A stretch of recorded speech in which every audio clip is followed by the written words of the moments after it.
আসসালামু আলাইকুম। আমি নাবিলা শারমিন খান, 19-20 শিক্ষাবর্ষ। আমি দর্শন বিভাগে অধ্যয়নরত আছি। বাংলাদেশ কুয়েত মৈত্রী হল সংসদ নির্বাচন 2025-এ সভাপতি পদপ্রার্থী।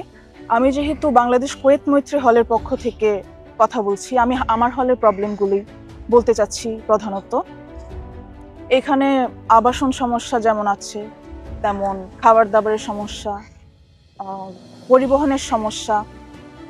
তারপর সবচেয়ে বড় সমস্যা সেটা হচ্ছে বেসিক নিড, যেগুলো যেমন টেইলর, লন্ড্রি, তারপর পানির ফিল্টার, ফটোকপি বা সাধারণ পড়াশোনার যেসব জিনিসপত্র দরকার, কলম বলেন, খাতাপত্র, কোনো কিছুর একটা নর্মাল দোকান পর্যন্ত নেই।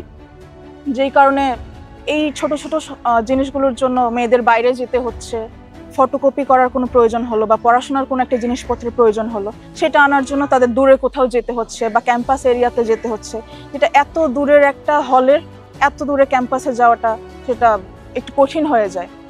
আর কঠিন হওয়ার ব্যাপারটা পরে আসবে। হলে এই বেসিক জিনিসগুলো থাকা উচিত ছিল।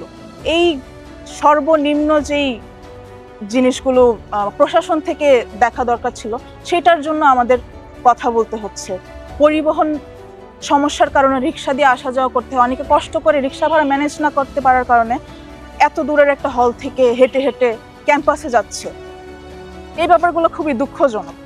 প্রশাসনের অবহেলার কারণে আমাদের ছাত্রীরা, আমার বোনেরা সেটার মাসুল দিবে, তাদের কষ্টার্জিত অর্থ এইভাবে ব্যয় করবে। এটা দুঃখজনক, মানার মতো না।